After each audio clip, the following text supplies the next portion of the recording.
प्यारे विद्यार्थियों नमस्कार। जैसा कि हम पढ़ रहे थे मानव भूगोल का विकास एवं इतिहास, इसमें हमने पढ़ लिया था प्राचीन काल, मध्यकाल। इस क्लास में हम पढ़ेंगे वर्तमान काल या आधुनिक काल। वर्तमान काल या आधुनिक काल।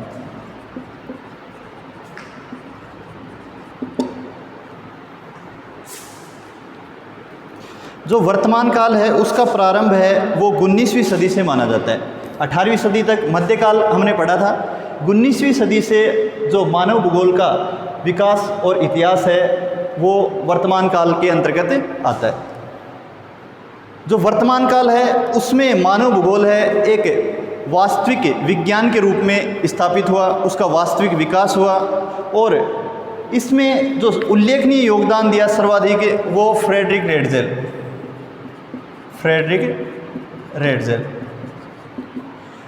रेडजेल ने एंथ्रोपोजियोग्राफी लिखा और उसमें मानव भूगोल के विभिन्न पक्षों को उजागर किया। इसी कारण से इनको फादर ऑफ ह्यूमन ज्योग्राफी या मानव भूगोल का जनक, मानव भूगोल का जनक कहा गया। इसके साथ साथ हम्बोल्ट और रीटर ने भी मानव भूगोल को वर्तमान काल में आगे बढ़ाने में अपना प्रमुख योगदान दिया। अब मानव भूगोल है वो वर्तमान काल में आगे बढ़ा तो इसमें विभिन्न देशों के भूगोलवेताओं का योगदान था। इसीलिए जो आधुनिक काल है, वर्तमान काल है, उसमें उन विद्वानों के योगदान के अनुसार इसको हमें निम्नलिखित कैटेगरीज में डिवाइड कर सकते हैं। जर्मन योगदान, जर्मन भूगोलवेताओं का योगदान। दूसरा है फ्रांसीसी योगदान, ब्रिटिश योगदान, अमेरिकी योगदान और अन्य देशों का योगदान।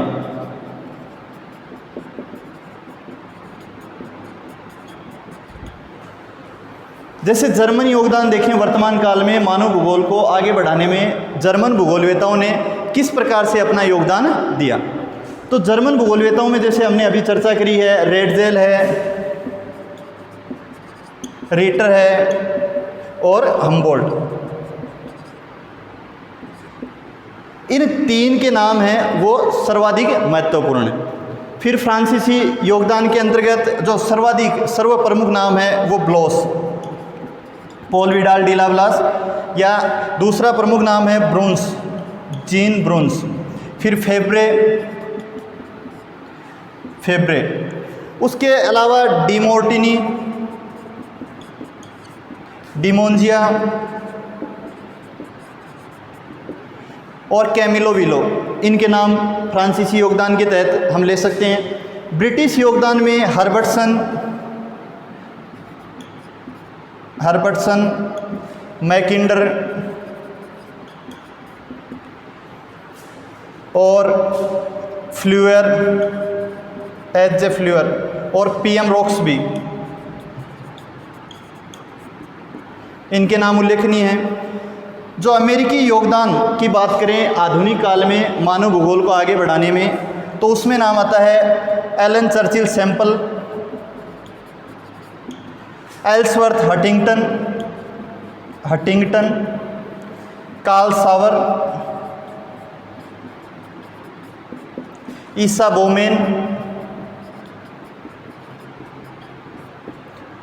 बोमेन और ग्रिफिथ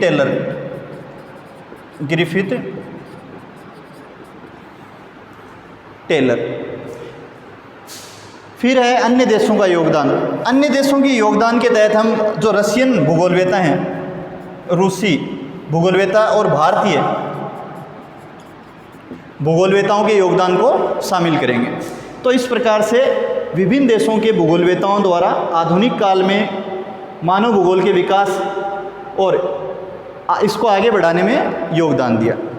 अब आधुनिक काल में ही मानव भूगोल है वो तीन स्पष्ट विचारधाराओं में भी बटा हुआ दिखाई दिया, या ये कह सकते हैं कि इसमें तीन नई विचारधाराओं का उदय हुआ। पहली है निश्चयवाद, निश्चयवाद। दूसरी संभववाद और तीसरी नवनिश्चयवाद। निश्चयवाद को हम जर्मन विचारधारा कहते हैं, जर्मन विचारधारा, जर्मन विचारधारा। संभववाद है वो फ्रांसीसी विचारधारा, फ्रांसीसी विचारधारा। नवनिश्चयवाद है उसको ब्रिटिश अमेरिकी विचारधारा कहा जाता है, ब्रिटिश अमेरिकी विचारधारा।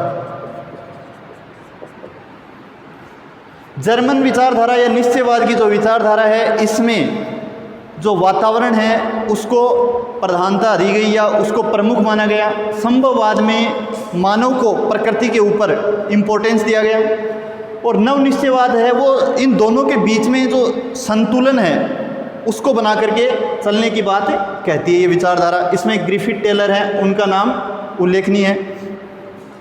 अब अगर बात करें मानव भूगोल के विकास और इतिहास में, आधुनिक काल में तो 1930 के दशक में मानव भूगोल है वो दो शाखाओं में विभक्त हो गया। एक तो आर्थिक भूगोल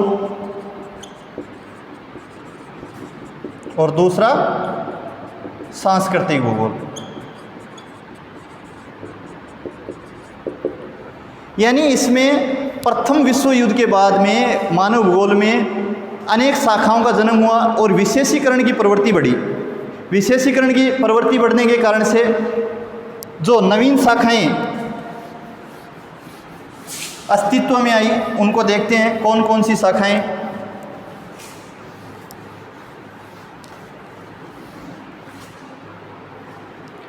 इसमें थी राजनीतिक भूगोल, राजनीतिक भूगोल, चिकित्सा भूगोल,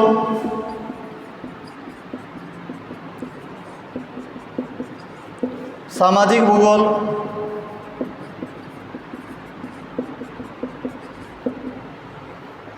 तो ये नई शाखाएं अस्तित्व में आई मानव भूगोल के। उसके बाद में बात करें प्रथम विश्व युद्ध के बाद और द्वितीय विश्व युद्ध के बीच में, इसमें क्षेत्रीय विभेदन पर जोर रहा, क्षेत्रीय विभेदन। दोनों विश्व युद्ध के मध्य मानव भूगोल में क्षेत्रीय विभेदन को प्रमुख माना गया, अध्ययन का विषय क्या रहा, क्षेत्रीय विभेदन। फिर द्वितीय विश्व युद्ध के बाद जो सेकेंड वर्ल्ड वॉर था, उसके बाद में इसमें मात्रात्मक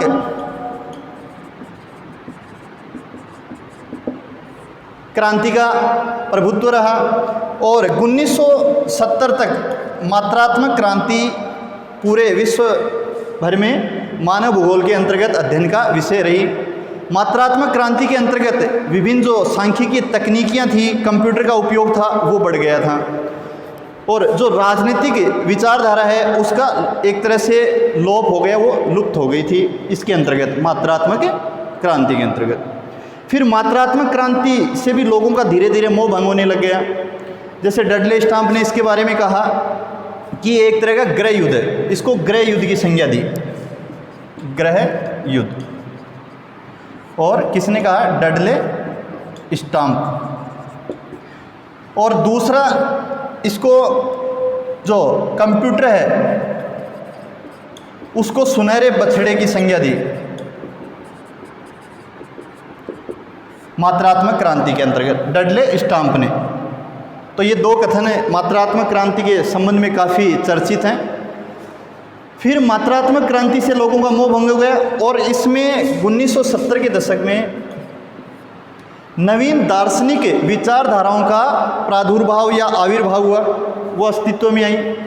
उनमें थी मानवतावादी विचारधारा, मानवतावादी विचारधारा। दूसरी थी जो आमूलवादी विचारधारा, आमूलवादी, जिसे रेडिकलिज्म कहते हैं। तीसरी थी आचरण,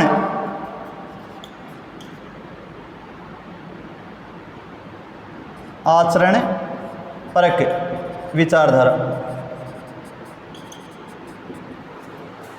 जो मानवतावादी विचारधारा थी उसके अंतर्गत मानवीय कल्याण की बात कही गई, मानवीय कल्याण के विभिन्न पक्षों से संबंधित इसमें चर्चा की गई। आमूलवादी विचारधारा है, ये कार्ल मार्क्स के सिद्धांतों से प्रेरित थी। इसमें जो पूंजीवादी वर्ग है उसका विरोध किया गया, सर्वहारा वर्ग के आगे बढ़ने की बात कही गई। एक तरह से क्रांतिकारी विचारधारा थी ये। फिर है आचरणपरक विचारधारा। आचरणपरक विचारधारा में कहा गया कि जो मनुष्य के आर्थिक क्रियाकलाप हैं वो हमेशा आर्थिक लाभ को ही ध्यान में रखकर नहीं किए जाते, वो उसके मानसिक मानचित्र यानी आचरण पर्यावरण पर आधारित होते हैं। तो ये 3 प्रमुख विचारधाराएं। इसके बाद में 1990 के दशक में या इसके उत्तरार्ध में उत्तर आधुनिकतावाद प्रचलन में आया और वर्तमान में मानव भूगोल में जो सतत विकास की अवधारणा है उसको समावेशित किया गया है। अब जो भी कार्य होते हैं वो सतत विकास को ध्यान में रख करके किए जाते हैं विश्व जगत में। तो ये इस प्रकार से आधुनिक या वर्तमान काल में मानव भूगोल का विकास किस प्रकार से हुआ ये हमने यहाँ पे चर्चा की। धन्यवाद।